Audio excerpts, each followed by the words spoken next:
Good morning बच्चों। इस video में हम लोग आपके क्लास 10th का चैप्टर नंबर 6 कवर करने वाले हैं, जो कि साइंस का पोर्शन है। साइंस में भी आप लोग 3 पार्ट पढ़ते हो, फिजिक्स, केमिस्ट्री और बायो। तो उसमें से ये फिजिक्स का पोर्शन आता है। चैप्टर का नाम है इलेक्ट्रिक करंट एंड सर्किट। ये चैप्टर आप लोगों के लिए बहुत ज़्यादा इम्पोर्टेंट है और इससे कुछ न्यूमेरिकल क्वेश्चन भी आते हैं, तो वो भी हम लोग देखेंगे। तो सबसे पहले हम लोग समझेंगे कि इलेक्ट्रिसिटी क्या होता है, करंट क्या होता है ना। और कुछ बेसिक जानकारी आप लोगों को इसके बारे में पहले से भी प्रीवियस क्लासेस में, क्लास 8 वगैरह में आप लोगों ने पढ़ा होगा। तो इलेक्ट्रिसिटी जो है वो टू टाइप का होता है ना। एक क्या होता है स्टैटिक इलेक्ट्रिसिटी और एक होता है करंट इलेक्ट्रिसिटी। तो स्टैटिक मतलब क्या होता है, स्थिर, एक जगह जब क्या होता है स्थिर होता है। क्या चीज़ होता है तो देखेंगे अभी। और करंट मतलब क्या होता है, करंट का मतलब जो हम लोग आमतौर पर समझते हैं, करंट का एक्चुअल मीनिंग क्या होता है, फ्लो, है ना। या जो मोशन होता है, फ्लो, फ्लो को ही हम लोग करंट बोलते हैं। जैसे आप लोगों ने सुना होगा एयर करंट, वाटर करंट, है ना। तो वाटर करंट इसका मतलब क्या है, जो पानी की जो धारा है ना, या स्ट्रीम जिसको बोलते हैं हम लोग। वैसे ही एयर करंट मतलब हवा का जो बहाव है उसको हम लोग बोल सकते हैं।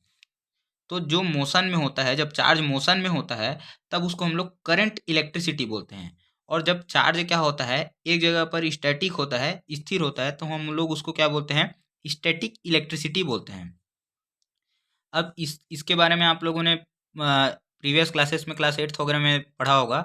दो टर्म आप लोगों ने सुना होगा, एक होता है कंडक्टर और एक होता है इंसुलेटर। जो हमारे मेटल्स हैं वो ज़्यादातर क्या होते हैं, कंडक्टर्स में काउंट होते हैं। कंडक्टर क्या होता है, जो इलेक्ट्रिसिटी को कंडक्ट करता है ना। मतलब जो अपने अंदर से करंट को फ्लो होने देता है उसको हम लोग क्या बोलते हैं, कंडक्टर। और ज़्यादातर ये क्या होते हैं, मेटल्स होते हैं। आयरन हो गया, कॉपर हो गया, एल्यूमिनियम हो गया, सिल्वर, गोल्ड, ये सब क्या होते हैं, इलेक्ट्रिसिटी के गुड कंडक्टर होते हैं। और दूसरा क्या होता है, इंसुलेटर। इंसुलेटर जो इलेक्ट्रिसिटी कंडक्ट नहीं करते हैं, जैसे कि वुड हो गया, लकड़ी हो गया, ग्लास हो गया, पेपर हो गया, कांच वगैरह हो गया। इससे हम लोग इलेक्ट्रिसिटी क्या होता है, पास नहीं होता, इसीलिए इसको नॉन कंडक्टर या इंसुलेटर भी बोलते हैं। तो जो वायर हम लोग बनाते हैं वो ज़्यादातर कॉपर वगैरह का, एल्यूमिनियम का ही बनाया जाता है, क्योंकि वो गुड कंडक्टर ऑफ इलेक्ट्रिसिटी होते हैं, इसीलिए। अब जो आता है कि ये जो इलेक्ट्रिसिटी है ये क्या होता है, चार्ज का मोशन होता है। आप लोगों ने साइंस में पढ़ा होगा मैटर, एटम्स के बारे में, है ना। तो किसी भी एटम्स में आप लोगों ने 3 पार्टिकल पढ़ा होगा। एक क्या होता है, इलेक्ट्रॉन होता है, एक प्रोटॉन होता है और एक न्यूट्रॉन होता है। तो यहाँ पर जो प्रोटॉन और न्यूट्रॉन क्या होते हैं, उसके न्यूक्लियस में होते हैं, और इलेक्ट्रॉन चारों तरफ क्या करते हैं, एटम्स के अराउंड में रिवॉल्यूशन करते हैं। तो यही जो इलेक्ट्रॉन है, इसी के चार्ज के कारण क्या होता है, एटम में चार्ज आता है ना। एटम, उसके अगर इलेक्ट्रॉन ज़्यादा है तो निगेटिव चार्ज आएगा, और प्रोटॉन क्या रहता है, पॉजिटिवली चार्ज रहता है। तो प्रोटॉन अगर ज़्यादा है तो क्या होगा, वो पॉजिटिवली चार्ज होता है। तो चार्ज क्या होता है, सबसे पहला डेफिनेशन चार्ज का ही आता है। चार्ज क्या होता है या इलेक्ट्रिसिटी क्या होता है, ये एक मैटर का प्रॉपर्टी होता है, प्रॉपर्टी ऑफ मैटर, जिसके कारण क्या होता है, कोई भी जो चार्ज है वो क्या करता है, इलेक्ट्रिक फोर्स को एक्सपीरियंस करता है, इलेक्ट्रिक फोर्स को एक्सपीरियंस करता है। जैसे आप लोग ग्रेविटी जानते हो, ग्रेविटी क्या होता है, किसी भी दो बॉडी के बीच में फोर्स ऑफ जो अट्रैक्शन हम लोग देखते हैं वो क्या होता है, ग्रेविटी होता है। जैसे ये क्या हो गया, अर्थ, कोई चीज़ ऊपर, अगर हम लोग कोई चीज़ ऊपर फेंकते हैं तो वो नीचे आता है। क्यों आता है, क्योंकि ग्रेविटी उसको खींच रहा है नीचे, अर्थ के तरफ, है ना। एक दूसरे को, कोई भी बॉडी यूनिवर्स में एक दूसरे को अट्रैक्ट करता है, लेकिन वो ज़्यादा किधर है, जिसका मास ज़्यादा है, जिसके तरफ फोर्स ज़्यादा है। तो वैसे ही क्या होता है, इलेक्ट्रिसिटी में दो अगर चार्ज हैं तो इनके बीच में क्या होगा, कुछ ना कुछ फोर्स ऑफ अट्रैक्शन या रिपल्सन होगा। अब आप लोग जानते हो, अगर दो सेम चार्ज हैं, जैसे पॉजिटिव पॉजिटिव चार्ज हैं, तो ये एक दूसरे को क्या करेंगे, रिपेल करेंगे। और नेगेटिव नेगेटिव चार्ज है, मतलब ये भी सेम चार्ज हो गए, तो ये भी एक दूसरे को रिपेल करेंगे, मतलब एक दूसरे से दूर जाएंगे। और अगर अपोजिट चार्ज है, एक प्लस है और एक माइनस है, तो ये एक दूसरे को क्या करेंगे, अट्रैक्ट करेंगे। तो यही जो होता है, जो फोर्स ऑफ अट्रैक्शन है, इसी को हम लोग क्या बोल सकते हैं, इलेक्ट्रिसिटी बोल सकते हैं। तो चार्ज क्या है, एक मैटर का प्रॉपर्टी है, जिसके कारण वो क्या करता है, फोर्स, एक इलेक्ट्रिक फोर्स एक्सपीरियंस करता है ना। अब इलेक्ट्रिक करंट, अभी बताया आप लोगों को, फ्लो ऑफ चार्ज है। करंट क्या है, फ्लो ऑफ चार्ज। अगर चार्ज जो है एक जगह पर प्रेजेंट है, वो मोशन नहीं कर रहा है, तो हम लोग इसको क्या बोल देंगे, स्टैटिक इलेक्ट्रिसिटी। और अगर जो है चार्ज जो है वो क्या कर रहा है, मोशन कर रहा है, अगर गति कर रहा है तो उसी को हम लोग क्या बोल सकते हैं, करंट बोल सकते हैं। तो अब सबसे पहले हम लोग देखेंगे कि इलेक्ट्रिक करंट क्या होता है। तो इसको हम लोग बोल सकते हैं, इलेक्ट्रिक करंट को कैसे डिफाइन करेंगे, rate of flow of charge. Charge कितने रेट से फ्लो कर रहा है ना, यानी कि कितने टाइम में कितना चार्ज फ्लो कर रहा है, वही क्या कहलाता है, हमारा करंट कहलाता है। तो इसका फॉर्मूला क्या होता है इलेक्ट्रिक करंट का, सबसे पहले आप लोग चार्ज को समझ लीजिए। तो चार्ज को हम लोग किससे डिनोट करते हैं, क्यू से डिनोट करते हैं। चार्ज को क्यू से डिनोट किया जाता है, जो प्लस या माइनस चार्ज है। और ये किसके कारण आता है, इलेक्ट्रॉन के कारण आता है। तो चार्ज को क्यू से डिनोट किया जाता है। चार्ज का यूनिट क्या है, कूलम है। ये आप लोग ध्यान रखना है, 1 मार्क्स के क्वेश्चन में पूछा जाता है। चार्ज का यूनिट क्या है, कूलम। इसको सी से डिनोट किया जाता है। और चार्ज को क्यू से डिनोट किया जाता है, चार्ज को सी से डिनोट नहीं किया जाता है। तो इसको आप लोग ध्यान रखेंगे। अब इलेक्ट्रिक जो करंट है इसको किससे डिनोट करते हैं, आई से। आई से इसको दिखाया जाता है। और ये क्या होता है, rate of flow of charge, मतलब चार्ज जो है वो कितने टाइम में कितना चार्ज फ्लो कर रहा है। जैसे आप लोग स्पीड पढ़ते होंगे, तो स्पीड क्या होता है, speed is equal to distance upon time होता है ना। तो स्पीड क्या है, रेट ऑफ डिस्टेंस है ना, मतलब कितने टाइम में कितना डिस्टेंस हम लोग कवर कर रहे हैं, वही क्या होता है, स्पीड होता है। तो वैसे ही करंट क्या होता है, rate of flow of charge, कितने टाइम में कितना चार्ज फ्लो कर रहा है। तो इलेक्ट्रिक करंट को आई से डिनोट किया जाता है। उसके बाद ये यूनिट आप लोग ध्यान रखेंगे, क्यू जो चार्ज है इसका यूनिट क्या है, कूलम है। टी को हम लोग हमेशा सेकंड में लेते हैं, ये इसका एसआई यूनिट है, हमेशा एसआई यूनिट ध्यान रखना है। ये एसआई यूनिट क्या होता है, जिसको पूरे वर्ल्ड ने एक्सेप्ट किया है, पूरी दुनिया मानती है कि सब हम लोग एक ही यूनिट लेके चलेंगे। नहीं तो पता चल रहा है इंडिया में कोई दूसरा यूनिट चल रहा है ना, यूके में कोई दूसरा यूनिट चल रहा है, इंग्लैंड में कोई दूसरा यूनिट चल रहा है, अमेरिका में कोई दूसरा यूनिट में मेजर कर रहे हैं। जैसे हम लोग मान के चलो किलोमीटर में मेजर कर रहे हैं, है ना, तो कहीं फीट में मेजर कर रहे हैं डिस्टेंस को, तो कहीं और चीज़ में मेजर कर रहे हैं।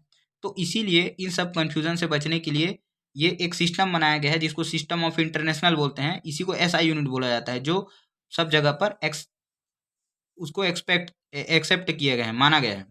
फिर करंट का यूनिट क्या होता है, एम्पियर। ये ध्यान रखना है, ये एम्पियर किसका नाम है।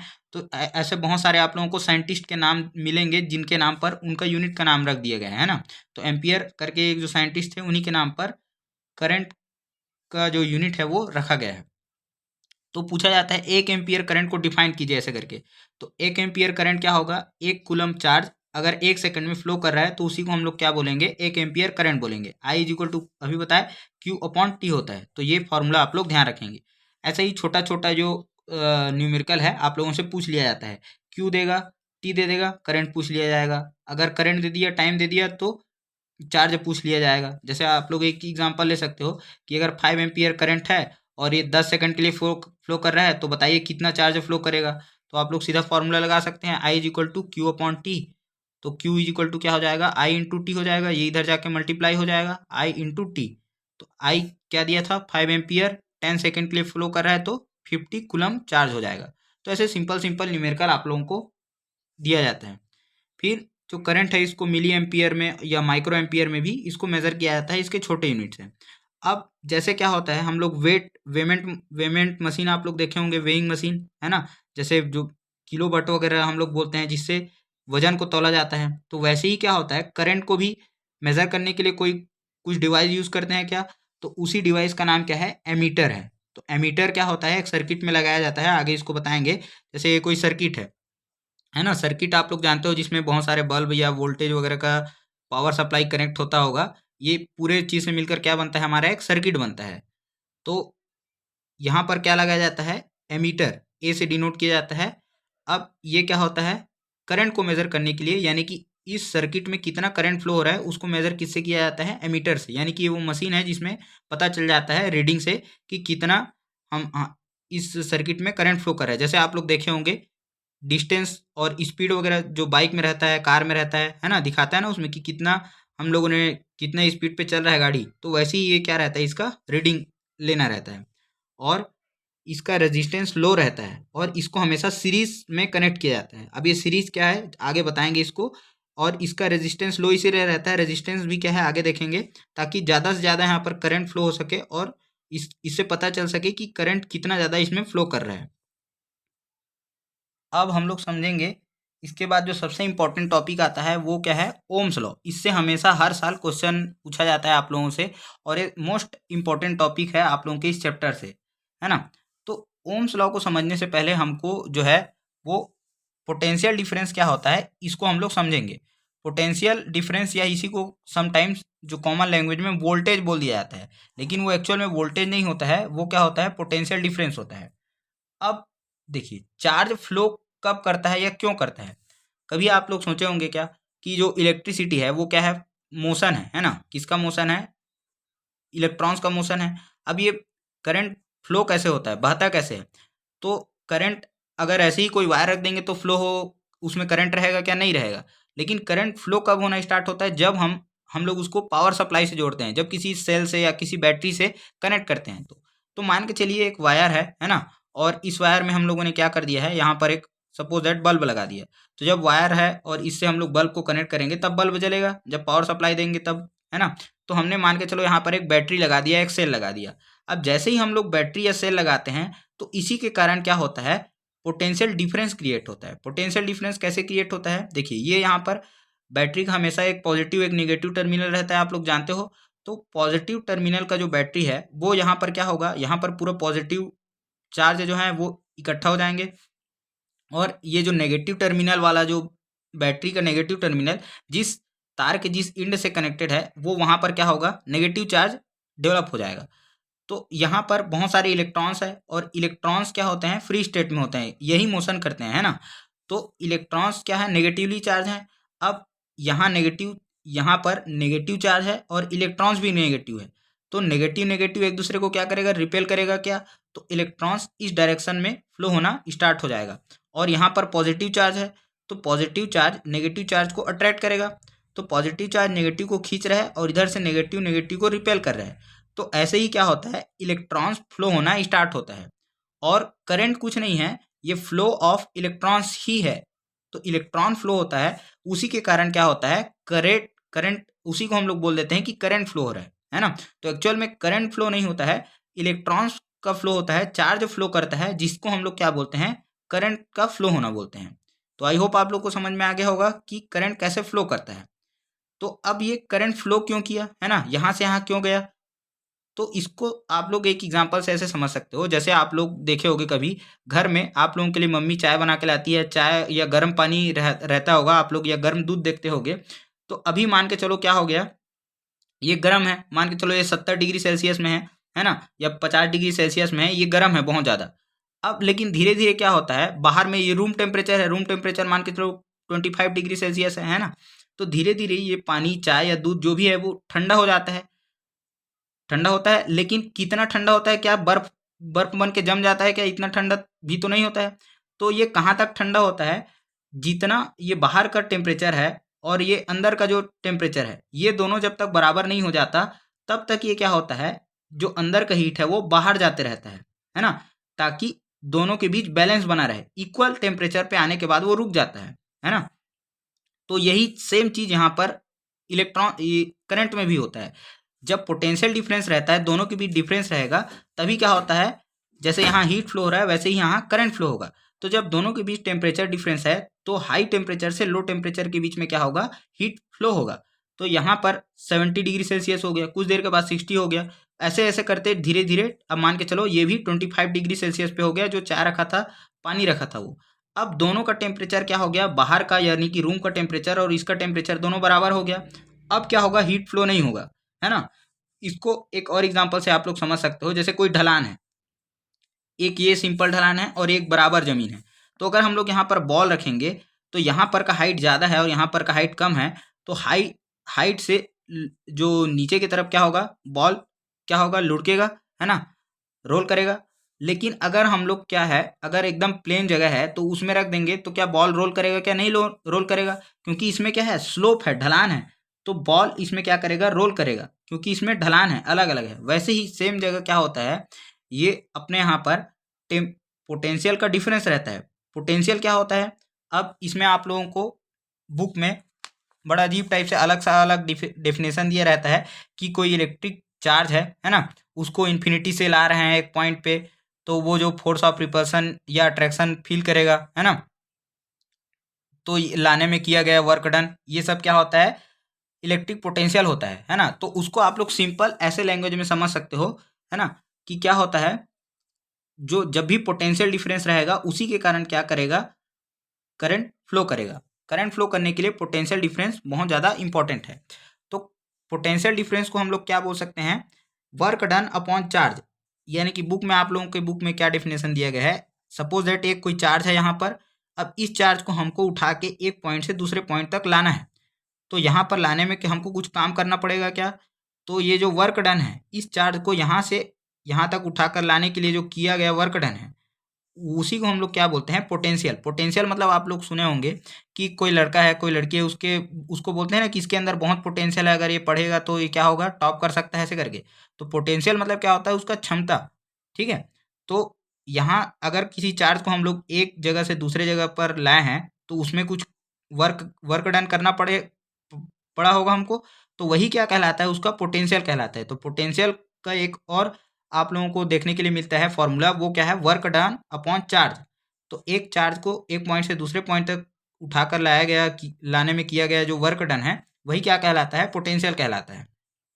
और ये जो पोटेंशियल है, इसको V से डिनोट करते हैं, और इसका जो यूनिट होता है, SI यूनिट, वो क्या है, वोल्ट है ना। वोल्टा करके इसके एक साइंटिस्ट हुए, उन्हीं के नाम पर है। तो वोल्ट, और इसी को हम लोग कॉमनली पोटेंशियल या पोटेंशियल डिफरेंस को हम लोग वोल्टेज भी बोल देते हैं। तो आई होप आप लोगों को क्लियर हो गया होगा। अब वोल्टेज को किससे नापते हैं, तो जैसे करंट को एमीटर से नापते थे, वैसे ही पोटेंशियल डिफरेंस को हम लोग किससे मेजर करते हैं, वोल्ट मीटर से।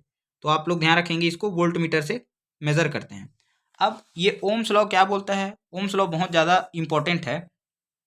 ओम्स लॉ क्या बोलता है कि जितना ज़्यादा क्या होगा, पोटेंशियल डिफरेंस होगा, उतना ज़्यादा ही क्या करेगा, करंट फ्लो करेगा। अब इसको कैसे समझेंगे, मान के चलो एक हम लोगों ने क्या किया, दो बैटरी लिया, है ना, दो वायर लिया। एक में क्या किया हम लोगों ने, एक सर्किट में हम लोगों ने 50 वोल्ट का बैटरी लगाया। दूसरे में हम लोगों ने क्या किया, 100 वोल्ट का बैटरी लगाया, 100 वोल्ट का बैटरी लगा दिया। अब बताइए दोनों में से क्या होगा, दोनों में से करंट किस में ज़्यादा फ्लो करेगा, तो कम वोल्टेज का बैटरी लिए हैं इसमें कम करंट फ्लो करेगा, और जो ज़्यादा वोल्टेज का बैटरी लिए हैं इसमें ज़्यादा करंट फ्लो करेगा। क्यों, क्योंकि देखिए ये पॉजिटिव चार्ज, ये नेगेटिव चार्ज।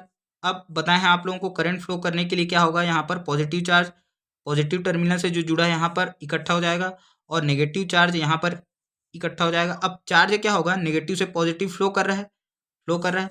इसमें भी सेम प्रोसेस होगा, लेकिन यहाँ पर क्या होगा, पॉजिटिव चार्ज बहुत ज़्यादा है और यहाँ नेगेटिव चार्ज भी बहुत ज़्यादा है, क्योंकि इसका वोल्टेज डिफरेंस दोनों में ज़्यादा हो गया ना। इसको ऐसे समझिए, एक कोई सिंपल सा छोटा सा ढलान है और एक कोई बहुत ज़्यादा ढलान है।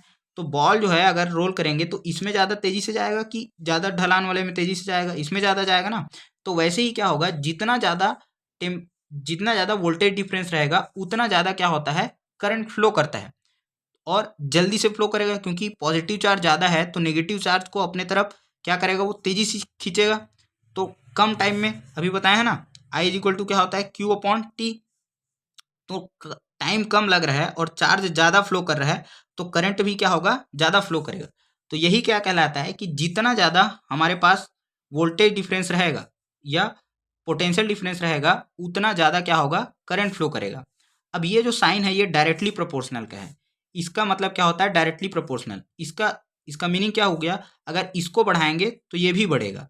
और एक होता है इनवर्सली प्रोपोर्शनल, मतलब एक को बढ़ाएंगे तो दूसरा घटेगा, वो आगे आएगा तब बताएंगे। तो ये क्या होता है, जितना ज़्यादा पोटेंशियल डिफरेंस रहेगा, यानी कि इसको जितना ज़्यादा हम लोग रखेंगे उतना ही ज़्यादा क्या होगा, करंट फ्लो करेगा। मतलब 50 वोल्ट का बैटरी लगाएंगे तो, और अगर 250 वोल्ट का बैटरी लगाएंगे तो, और अगर 300 वोल्ट का बैटरी लगा दिए तो तीनों में डिफरेंस क्या होगा, इसमें कम करंट फ्लो होगा, इसमें उससे ज़्यादा, और इसमें उससे भी ज़्यादा करंट फ्लो करेगा। तो यही क्या क्या होता है, वोल्टेज। इसी को हम लोग क्या बोलते हैं, ओम्स लॉ। तो जो करंट जो फ्लो करता है सर्किट में, वो डायरेक्टली प्रोपोर्शनल होता है पोटेंशियल डिफरेंस के। तो V is directly proportional to I। जितना ज़्यादा पोटेंशियल डिफरेंस रहेगा उतना ज़्यादा ही क्या होगा, करंट फ्लो करेगा। अब एक चीज़ आप लोग ध्यान रखेंगे, इसका डायरेक्टली प्रोपोर्शनल का मतलब क्या है, इसको बढ़ाएंगे तो ये भी बढ़ेगा। जैसे आप लोग को एक छोटा सा एग्जांपल देते हैं कि अगर मान के चलो आपके पास में 50 रुपीज़ हैं, 50 रुपये हैं, तो आप लोग क्या करोगे, इसको उसके हिसाब से खर्च करोगे। मान के चलो 10 रुपये का आप लोग कुछ खाने पीने का ले लिए और बाकी को बचा के रख लिए, या कुछ कॉपी पेन ले लिए। लेकिन वहीं आपके पास में अगर 500 रुपये रहता तो आप लोग क्या करते, 10 की जगह 100 रुपये का खाने में खर्च करते, है ना, और कुछ नोटबुक वगैरह कपड़े लेने में दूसरे में खर्च करते। तो जब आपके पास ज़्यादा पैसा आया तो आप लोगों ने क्या किया, ज़्यादा खर्चा किया ना। तो ऐसे ही इसको समझ सकते हो, अगर हम लोगों ने क्या किया, वोल्टेज डिफरेंस को बढ़ाया तो करंट बढ़ गया, यानी कि डायरेक्टली प्रोपोर्शनल है, ये डायरेक्टली इसके प्रोपोर्शनल है ना। तो वैसे ही हमने ज़्यादा पैसा दिया तो ज़्यादा खर्चा किए, तो यही चीज़ क्या कहलाता है, डायरेक्टली प्रोपोर्शनल कहलाता है। अब जब भी प्रोपोर्शनल को हटाकर हम लोग इक्वल का साइन लगाते हैं तो क्या होता है, यहाँ पर किसी न किसी कांस्टेंट से हमको मल्टीप्लाई करना पड़ता है। कांस्टेंट मतलब एक कोई नंबर होता है जिसे हमको मल्टीप्लाई करना होता है ना। तो जब भी प्रोपोर्शनैलिटी हटाएंगे, इक्वल लगाएंगे तो कांस्टेंट से मल्टीप्लाई करेंगे। तो यहाँ पर कांस्टेंट क्या आ जाता है, आर, और ये आर क्या है, ये रेजिस्टेंस है। तो इसीलिए ये फॉर्मूला बन जाता है V is equal to I into R. तो आई क्या है, हमारा करंट है, और ये आर क्या है, ये रेजिस्टेंस है ना। रेजिस्टेंस क्या होता है अभी देखेंगे। तो V इज इक्वल टू क्या फॉर्मूला बन गया, आई इंटू आर। अब इसी से दो फॉर्मूले और निकल जाते हैं। अगर हमको करंट निकालना है तो आर यहाँ पर मल्टीप्लाई हो रहा है तो ये इसके नीचे आ जाएगा, तो क्या हो जाएगा, I is equal to V upon R. यहाँ मल्टीप्लाई हो रहा है तो इसके नीचे क्या हो जाएगा, वो आके डिवाइड हो जाएगा। वैसे ही अगर रेजिस्टेंस निकालना है तो आई को इस साइड ले आइए, तो आर इज इक्वल टू क्या हो जाएगा, वी अपॉन आई। तो आर इज इक्वल टू क्या हो गया हमारा, वी अपॉन आई हो गया, मतलब वोल्टेज अपॉन करंट। अब ये आर क्या है बताएं, ये रेजिस्टेंस है, इसका यूनिट क्या होता है, ओम होता है। ओम यानी कि ये हिंदी वाला ओम नहीं है हमारा, है ना। ओम एक, ये भी एक साइंटिस्ट का नाम था, उसी के नाम पर इनका यूनिट दिया गया है। और इसका सिंबल ऐसे बनता है, ये आप लोग ध्यान रखेंगे, ये ओम का सिंबल होता है, ये उसका एसआई यूनिट है। फिर अब रेजिस्टेंस क्या होता है, तो रेजिस्टेंस को आप लोग स्पीड ब्रेकर की तरह समझ सकते हो। जैसे आप लोग गाड़ी जाते हो तो वहां पर क्या बने रहता है, रोड में स्पीड ब्रेकर बनता है ना। तो ब्रेकर क्या करता है, स्पीड को रोकने का काम करता है। तो वैसे ही सर्किट होता है, जो इलेक्ट्रिकल सर्किट होता है, उसमें अगर ज़्यादा करंट फ्लो हो रहा है या हमको वहाँ पर कम करंट चाहिए तो वहाँ पर क्या लगा दिया जाता है, रेजिस्टेंस लगा दिया जाता है। तो रेजिस्टेंस क्या होता है, करंट के फ्लो को कम करने के लिए लगाया जाता है, यानी कि उसको रोकने के लिए। जैसे अगर कोई तेजी से आ रहा है, स्पीड चलाते 100 की स्पीड में, अगर ब्रेकर आ गए तो वो ब्रेक मारता है ना, अचानक से उसका स्पीड धीरे हो जाता है। तो वैसे ही रेजिस्टेंस क्या होता है, करंट बहुत ज़्यादा फ्लो कर रहा है तो उसको कम करने के लिए रेजिस्टेंस का यूज़ किया जाता है। अब रेजिस्टेंस किस किस चीज़ पर डिपेंड करता है, जैसे कोई वायर है ना। तो रेजिस्टेंस किस किस चीज़ पर डिपेंड करेगा, किस में ज़्यादा रेजिस्टेंस होगा, किस में कम रेजिस्टेंस होगा। तो देखिए ये 3-4 चीज़ के ऊपर रेजिस्टेंस डिपेंड करता है। लेंथ ऑफ द वायर, अब मान के चलिए हम लोगों ने 2 वायर लिया, दोनों कॉपर का बना हुआ है ना। एक का लेंथ क्या है, कम है, और एक का लेंथ ज़्यादा है। तो किसमें रेजिस्टेंस ज़्यादा होगा, तो जिसका ज़्यादा लेंथ है, वायर का लेंथ मान के चलो ये 10 मीटर है और ये 5 मीटर है, तो 10 मीटर वायर जो है इसका लेंथ ज़्यादा है तो इसमें रेजिस्टेंस क्या होगा, ज़्यादा होगा। क्यों, क्योंकि करंट को यहाँ से लेकर यहाँ तक पूरा 10 मीटर ट्रेवल करना है, तो उसके सामने ज़्यादा क्या आएंगे, अवरोध आएंगे, है ना, ज़्यादा रेजिस्टेंस आएगा। तो इसीलिए लेंथ ज़्यादा होता है तो क्या होता है, उसके रेजिस्टेंस भी ज़्यादा आते हैं। जैसे मान के चलो आपको 50 किलोमीटर बाइक चलाना है और एक आपको 100 किलोमीटर बाइक चलाना है, तो ज़्यादा ब्रेकर किस में मिलेगा, 100 किलोमीटर में ज़्यादा ब्रेकर मिलेगा ना आपको। तो वैसे ही है, जिसमें लेंथ ज़्यादा, जिस वायर का लेंथ ज़्यादा रहेगा उसका रेजिस्टेंस भी ज़्यादा रहेगा, मतलब वहाँ पर ज़्यादा रुकावटें आएंगी करंट के लिए। फिर area of cross section, area of cross section क्या है, तो जैसे देखिए एक ये वायर हो गया और एक ये वायर हो गया, दोनों का एरिया ऑफ क्रॉस सेक्शन मतलब ये वाला एरिया, इसको हम लोग बोलते हैं एरिया ऑफ क्रॉस सेक्शन, मतलब उसका जो डायमीटर वाला है पोर्शन है, ये कहलाता है एरिया ऑफ क्रॉस सेक्शन। अगर एरिया ऑफ क्रॉस सेक्शन ज़्यादा है, एरिया ऑफ क्रॉस सेक्शन ज़्यादा है, और यानी कि ये क्या है, ये सकरा रास्ता है, पतला रास्ता है, और ये इसका एरिया ज़्यादा है, तो दोनों में से आप लोग बताइए कि किस में ईजिली फ्लो करेगा इलेक्ट्रॉन, या करंट किस में ईजिली फ्लो करेगा, या ज़्यादा आसानी से ज़्यादा जल्दी किस में जा सकते हैं। आपके पास एक पतला रास्ता है और एक चौड़ा रास्ता है, तो आप लोग किस में आसानी से जा सकते हो, तो हम लोग चौड़े रास्ते में आसानी से जा पाएंगे। तो इसीलिए एरिया ऑफ क्रॉस सेक्शन में क्या होता है, जितना ज़्यादा रहेगा एरिया ऑफ क्रॉस सेक्शन, जितना ज़्यादा रहेगा तो रुकावट उतना ही कम रहेगा, और एरिया कम रहेगा तो रेजिस्टेंस ज़्यादा रहेगा, रुकावट ज़्यादा रहेगा, है ना। मान के चलो एक आदमी एक बहुत पतला सा रास्ता है, एक आदमी इधर से बाइक लेके जा रहा है और दूसरे आदमी उधर से बाइक लेके आ रहा है, बस इतना ही जगह है। अगर इसी में 2-3 लोग एक साथ चले जाएं तो क्या उन लोग एक साथ जा पाएंगे, क्या नहीं जा पाएंगे, है ना, फंस जाएंगे। यानी कि रुकावट ज़्यादा है, इसमें रुकावट कम होगा, ऐसे आप लोग समझ सकते हो। फिर थर्ड जो है वो किस पर डिपेंड करता है, नेचर ऑफ मटेरियल। हर एक जो मटेरियल है उसका अलग अलग रेजिस्टेंस रहता है। जैसे कॉपर का रेजिस्टेंस कम रहता है और एल्यूमिनियम का कम होता है, लेकिन बहुत सारे ऐसे रेजिस्टेंस हैं, ऐसे मेटल हैं जिनका रेजिस्टेंस ज़्यादा होता है। इसीलिए हम लोग कम रेजिस्टेंस वाले मेटल को यूज़ करते हैं, कॉपर, एल्यूमिनियम। इसी का वायर बनाया जाता है क्योंकि ये इजीली इलेक्ट्रिसिटी फ्लो करते हैं। फिर टेम्परेचर ऑफ कंडक्टर, ये 4 चीज़ हैं जिस पे रेजिस्टेंस क्या करता है, डिपेंड करता है। तो अभी क्या बताया, डिपेंड करना मतलब डायरेक्टली प्रोपोर्शनल से उसको शो करते हैं। तो अगर हम लोग लेंथ को बढ़ा देंगे तो रेजिस्टेंस भी बढ़ जाएगा। तो रेजिस्टेंस किसके ऊपर डायरेक्टली प्रोपोर्शनल है, लेंथ के। लेंथ कम है, छोटा वायर है तो कम रेजिस्टेंस रहेगा, तो ज़्यादा अगर लंबा वायर है तो ज़्यादा रेजिस्टेंस रहेगा। तो डायरेक्टली प्रोपोर्शनल है, रेजिस्टेंस लेंथ के डायरेक्टली प्रोपोर्शनल है। फिर बताया एरिया ऑफ क्रॉस सेक्शन, अगर हम लोग एरिया ऑफ क्रॉस सेक्शन को बढ़ा देंगे तो रेजिस्टेंस कम हो जाएगा ना। तो एरिया ऑफ क्रॉस सेक्शन क्या है, इसके इनवर्सली प्रोपोर्शनल है। इनवर्सली प्रोपोर्शनल को 1 अपॉन करके शो किया जाता है। तो एरिया को बढ़ाएंगे यानी कि इनवर्सली मतलब उल्टा है इससे, है ना। अगर एरिया को बढ़ा देंगे तो रेजिस्टेंस कम हो जाएगा, एरिया को कम कर देंगे तो रेजिस्टेंस बढ़ जाएगा। जैसे आप लोग को बताया यहाँ पर छोटा जगह है तो ज़्यादा रेजिस्टेंस होगा, बड़ा जगह हो गया तो कम रेजिस्टेंस हो जाएगा। तो एरिया को अगर बढ़ा दिए तो रेजिस्टेंस क्या हो जाएगा, कम हो जाएगा। अब हम दोनों इन दोनों को एक साथ कंबाइन करते हैं तो क्या हो जाएगा, R is directly proportional to length के, तो डायरेक्टली प्रोपोर्शनल है, और एरिया के इनवर्सली प्रोपोर्शनल है। तो ये आर डायरेक्ट, ये क्या हो जाएगा, R proportional to L upon A. अब अभी बताया था आप लोगों को कि जब प्रोपोर्शनैलिटी का साइन हटाते हैं तो क्या लगाते हैं, इक्वल लगाते हैं। और जब इक्वल लगाते हैं तो यहाँ पर किसी कांस्टेंट का मल्टीप्लाई किया जाता है। तो आर इक्वल टू क्या हो गया, रो। इसको क्या पढ़ते हैं, रो पढ़ते हैं, आर एच ओ, है ना। रो ये हिंदी वाला रो नहीं है, ये क्या है, रो। रो इंटू एल अपॉन ए, ये क्या बन गया हमारा, रेजिस्टेंस का फॉर्मूला बन गया। ये इंपॉर्टेंट फॉर्मूला है, आप लोग ध्यान रखेंगे। तो resistance is equal to rho into L upon A, ये फॉर्मूला बन के आ गया हमारा।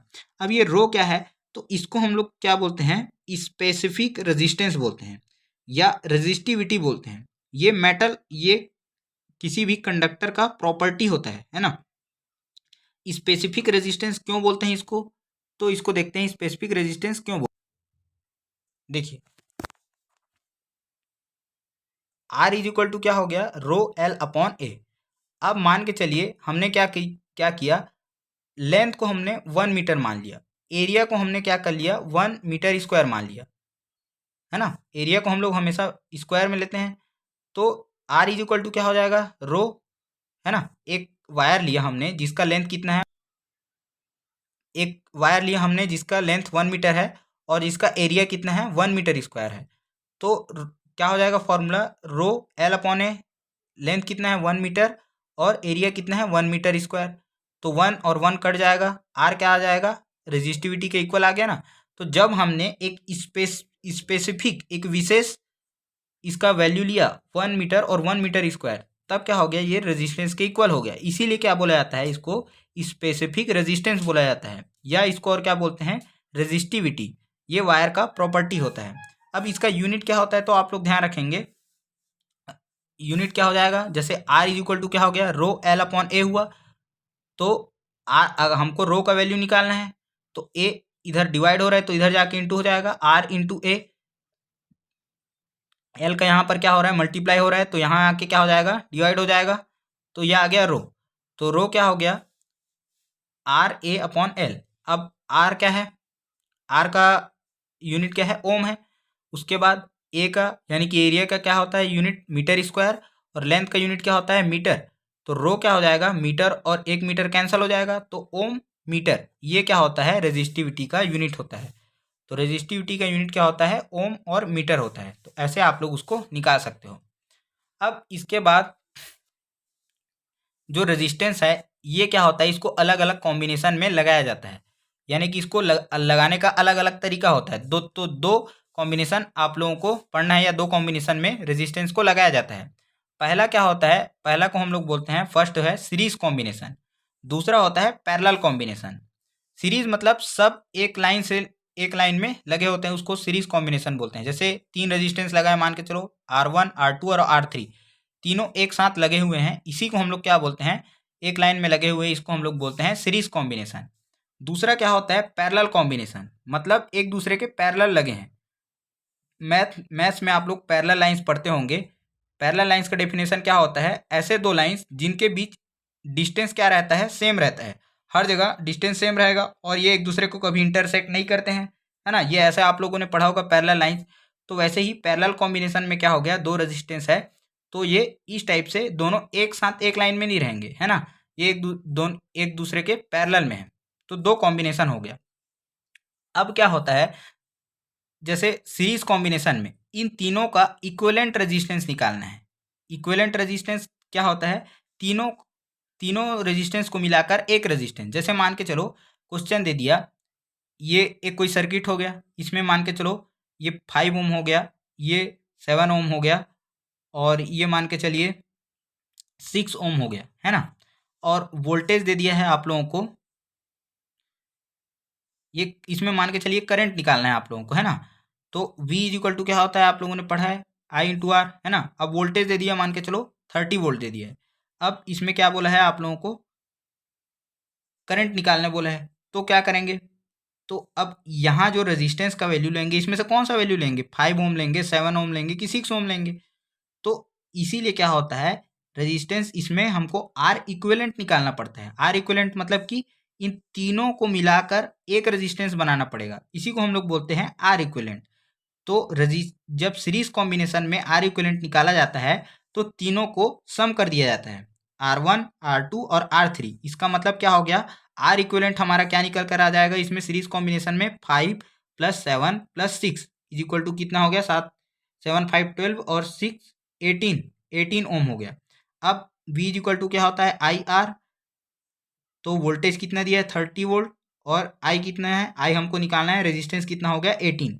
तो I इज इक्वल टू क्या हो जाएगा, 30/18। अब इसको आप लोग सॉल्व कर सकते हो, 6 से 6 5 जा 6 3 जा, है ना। अब इसको आप लोग डिवाइड कर लेंगे तो करंट का वैल्यू आ जाएगा।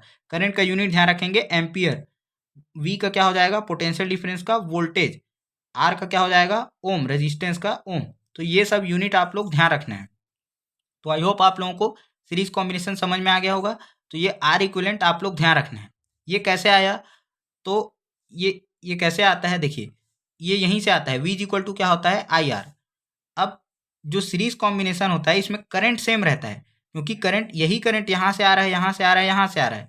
लेकिन पैरेलल कॉम्बिनेशन में क्या होता है, ये जो करंट आ रहा है, मान के चलो ये पैरेलल कॉम्बिनेशन है, करंट यहाँ से आ रहा है, अब इसको 3 रास्ता मिल गया, तो कुछ करंट इधर जाएगा, कुछ करंट इधर जाएगा और कुछ करंट इधर जाएगा। तो इसमें करंट अलग अलग रहता है ना। तो लेकिन सीरीज कॉम्बिनेशन में वोल्टेज डिफरेंस हो जाता है। क्यों डिफरेंस होता है, क्योंकि यहाँ पर कुछ वोल्टेज ड्रॉप होगा, आ रहा है तो उसका जैसे स्पीड समझ लीजिए, यहाँ पर कुछ स्पीड कम हुआ, फिर यहाँ पर स्पीड कम हुआ, फिर यहाँ पर स्पीड कम हुआ, तो वैसे ही वोल्टेज क्या होता है, ड्रॉप होते जाता है, तो वोल्टेज अलग अलग रहता है। तो इसको हम लोग V इज इक्वल टू हम लोग क्या लिख सकते हैं, V1 + V2 + V3, है ना। इन दोनों के बीच में V1, फिर इन दोनों के बीच में V2, इन दोनों के बीच में V3। तो V इज इक्वल टू क्या हो गया, IR होता है, तो IR लिख दिए। वैसे ही यहाँ पर फर्स्ट वाले में वोल्टेज कितना होगा, तो करंट तो सेम है, तो IR1, फिर IR2, यहाँ पर क्या हो जाएगा, IR3। अब तीनों में से I को कॉमन ले लिए और ये I ये क्या हो गया, कट जाएगा। तो R इज इक्वल टू क्या होता है, R1 + R2 + R3, ये आ जाता है। यहाँ से I कॉमन, यहाँ से I कॉमन, यहाँ से I कॉमन, है ना। तो IR इज इक्वल टू क्या हो गया, I कॉमन हो गया यहाँ से, R1 + R2 + R3, ये I और ये I कट गया, तो R इज इक्वल टू क्या आ गया, R1 + R2 + R3। ऐसे ये क्या होता है, फॉर्मूला आ जाता है। फिर सेकंड क्या है, पैरेलल कॉम्बिनेशन। अब पैरेलल कॉम्बिनेशन में भी आप लोगों को इसका आर इक्विवेलेंट निकालना है, तो क्या होगा, इसका फॉर्मूला थोड़ा सा डिफरेंस रहता है। ये क्या हो, ध्यान रखना है आप लोगों को, 1/R equivalent is equal to क्या होता है, 1/R1 + 1/R2 + 1/R3। ये उसका अपॉन में रहता है ना। तो जैसे इसका भी एक एग्जांपल ले लेते हैं, ये मान के चलो वही 5 6 और इसको 3 मान लेते हैं, है ना। ये इसको हम लोग 12 मान लेते हैं, एलसीएम लेने में इजी हो जाएगा, और ये 30 वोल्ट का ही मानते हैं। तो अब पैरेलल कॉम्बिनेशन में क्या होता है, वोल्टेज सेम रहता है। देखिए यहाँ के बीच में वोल्टेज ड्रॉप क्या हो गया, ये पूरे के बीच में 30 वोल्ट ही रहेगा, लेकिन करंट क्या होगा, इसमें चेंज हो जाएगा पैरेलल कॉम्बिनेशन में, क्योंकि ये जो करंट आ रहा है, अब इसके पास 3 अलग अलग रूट में जाना है इसको, तो कुछ करंट इधर जाएगा, कुछ करंट इधर जाएगा और कुछ करंट इधर जाता है, तो करंट पैरेलल कॉम्बिनेशन में अलग हो जाता है और सीरीज कॉम्बिनेशन में वोल्टेज अलग अलग हो जाता है।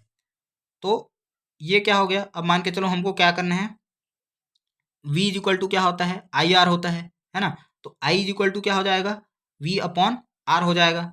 अब करंट इन तीनों में अलग अलग है और वोल्टेज सेम है, तो क्या फॉर्मूला बन जाएगा, अगर I इज इक्वल टू हम लोग लेंगे तो I1 मतलब ये जो करंट है ये तीन जगह डिस्ट्रीब्यूट हो रहा है, तो I1 प्लस I2, कुछ यहाँ जा रहा है, कुछ यहाँ जा रहा है और कुछ यहाँ जा रहा है, तो I is equal to I1 I2 plus I3। तो ये क्या होगा, हमारा टोटल करंट हो गया। अब इसको कैसे निकालेंगे, तो I इज इक्वल टू क्या हो गया,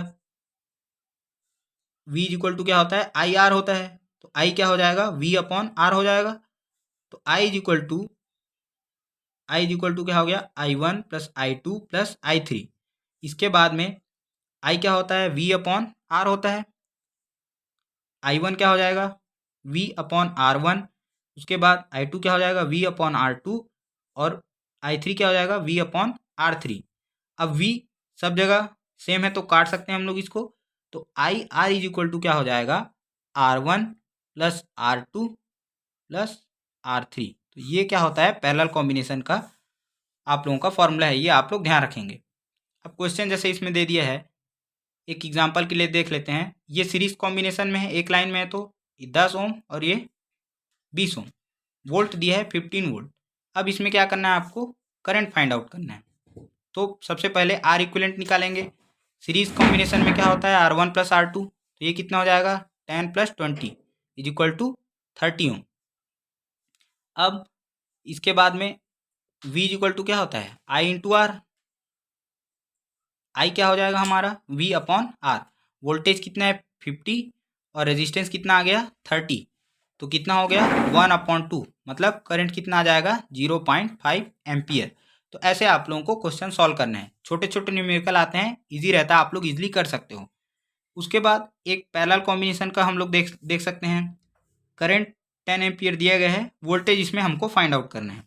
तो इसमें क्या बताया है, आर इक्विवेलेंट निकालना है। पैरेलल कॉम्बिनेशन में तो क्या होता है, 1/R1 प्लस 1/R2 प्लस अब 1/R3।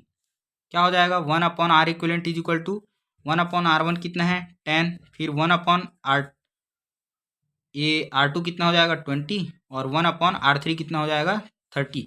अब तीनों का जब आप लोग क्या करोगे, एलसीएम लेगो तो कितना आएगा 60 आएगा। 6,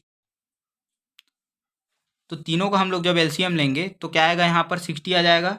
अब तीनों का बेस को 60 बनाना है, तो क्या करेंगे, यहाँ पर 6 का मल्टीप्लाई करेंगे, यहाँ पर 3 का और यहाँ पर 2 का। तो जब नीचे यहाँ 6 का किए हैं तो ऊपर भी 6 का मल्टीप्लाई करेंगे, यहाँ नीचे 3 का किए हैं तो यहाँ पर भी 3 का, और नीचे 2 का मल्टीप्लाई किए हैं तो यहाँ पर भी 2 का।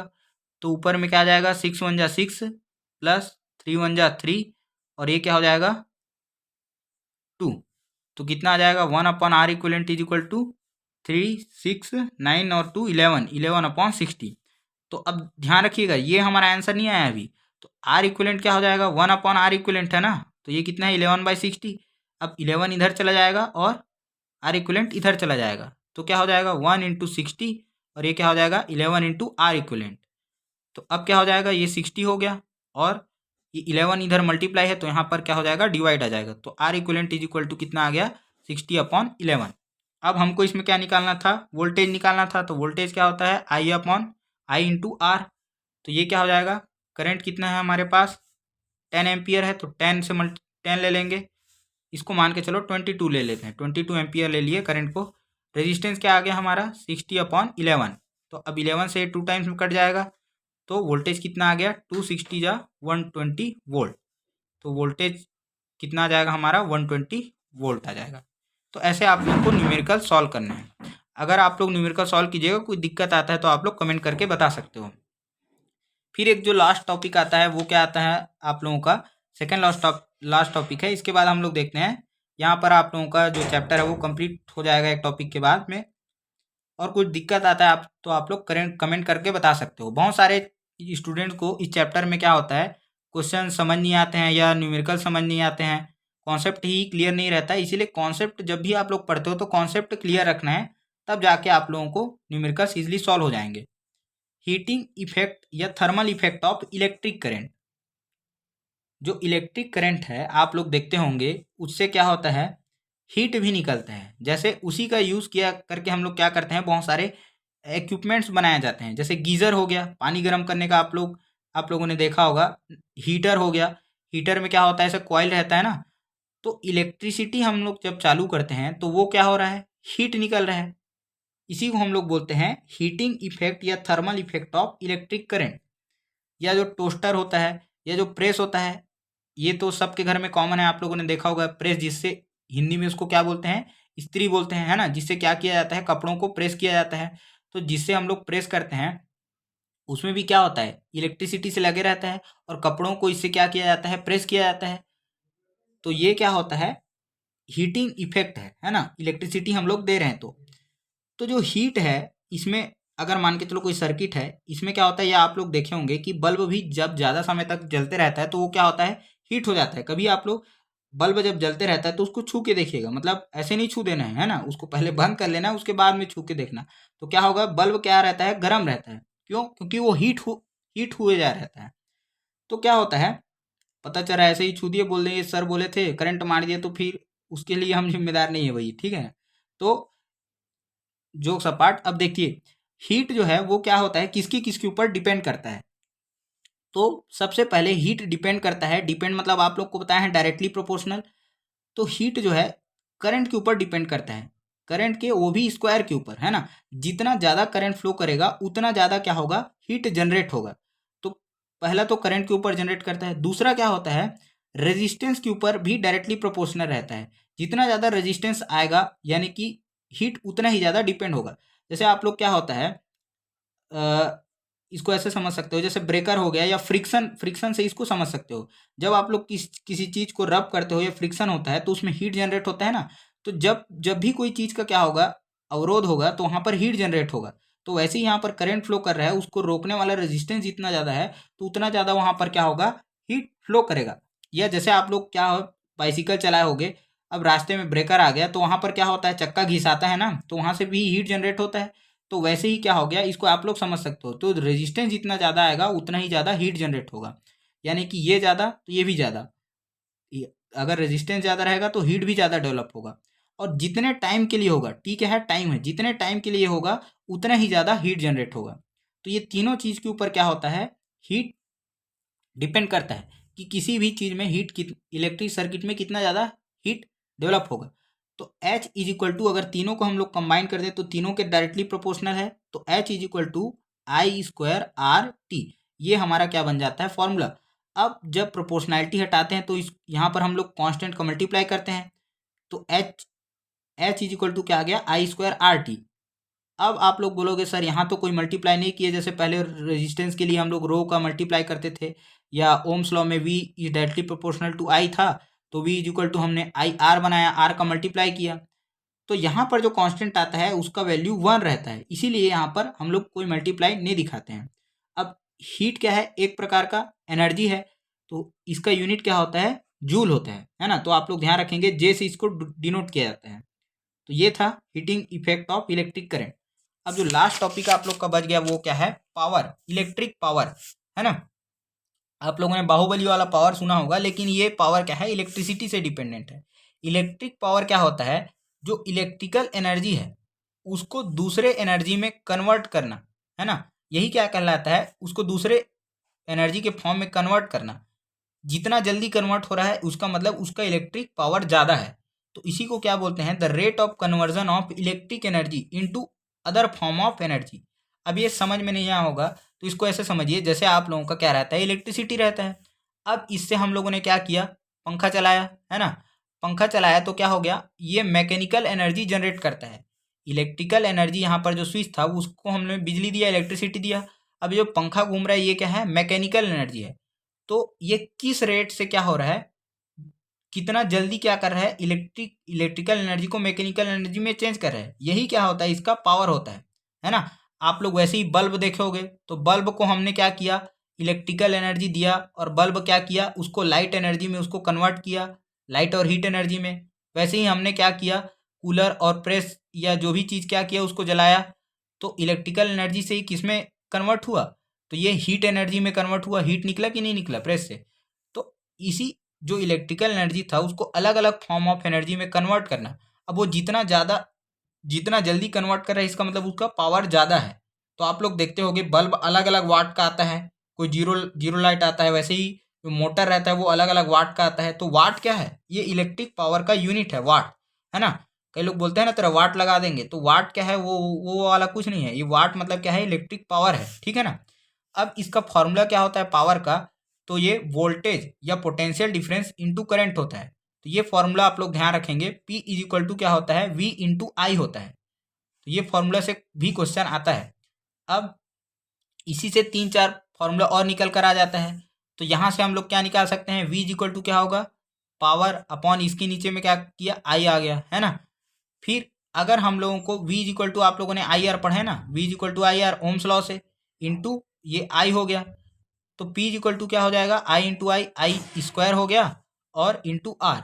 तो पावर का फॉर्मूला एक और आ गया, P is equal to I square R. ये अलग अलग फॉर्मूला कब यूज करेंगे? जब क्वेश्चन में आपको केवल रेजिस्टेंस और करंट दिया है तो हम लोग ये फॉर्मूला लगा लेंगे। अगर क्वेश्चन में वोल्टेज और करंट दिया है, रेजिस्टेंस नहीं दिया है, तो हम लोग ये वाला फॉर्मूला लगा लेंगे। तो जिस टाइप से आपको न्यूमेरिकल वैल्यू दिया है उसके अकॉर्डिंग हम लोग क्या करेंगे? फॉर्मूला यूज करेंगे। फिर इसी से अगर हम लोग लेंगे P is equal to V into I है, तो आई क्या हो जाता है? V is equal to I R है। तो आई क्या हो गया? V अपॉन आर हो गया ना। तो यहाँ पर हम लोगों ने रख दिया आई की जगह में V अपॉन आर। तो P क्या हो जाएगा? V into V square upon R. तो P इज इक्वल टू क्या आ गया हमारा? V square by R. और यूनिट आप लोग ध्यान रखेंगे पावर का क्या होता है? वॉट, है ना। कुछ इंपॉर्टेंट फॉर्मूला एक बार आप लोग जल्दी से देख लीजिए। जैसे आप लोग को V is equal to I R ध्यान रखना है। यही क्या कहलाता है? पोटेंशियल डिफरेंस जितना होगा उतना करंट फ्लो करेगा, इसी को ओम्स लॉ बोलते हैं। उसके बाद में रेजिस्टेंस का फॉर्मूला आप लोगों को बताया है। रेजिस्टेंस क्या होता है? रो एल अपॉन ए के ऊपर डिपेंड करता है। Resistance is equal to rho L by A होता है, जिसमें ए लेंथ होता है, ए एरिया होता है, और आर क्या होता है? स्पेसिफिक रेजिस्टेंस या स्पेसिफिक रेजिस्टिविटी। आर का रेजिस्टेंस का यूनिट क्या होता है? ओम होता है। चार्ज क्या होता है? क्यू होता है ना। करंट क्या होता है? क्यू अपॉन टी होता है। चार्ज का यूनिट क्या है? कूलम है। टी को हम लोग सेकंड में लेते हैं। आई करंट, इसको किस में नापते हैं? एम्पियर में। वी वोल्टेज, है ना। पोटेंशियल डिफरेंस, इसका यूनिट क्या है? वोल्ट है। ये सब आप लोग ध्यान रखना है। फिर पावर का फॉर्मूला बता दिए, V इंटू आई। और इसी से क्या निकल कर आ गया हमारा? I square R. और P इज इक्वल टू क्या निकल कर आया? V square upon R. तो ये आप लोगों का यहाँ पर ये चैप्टर क्या होता है? कंप्लीट होता है। अगर आप लोगों को कोई भी डाउट है, कोई प्रॉब्लम है कोई न्यूमेरिकल में, तो आप लोग कमेंट करके बता सकते हैं। Thank you. जय हिंद।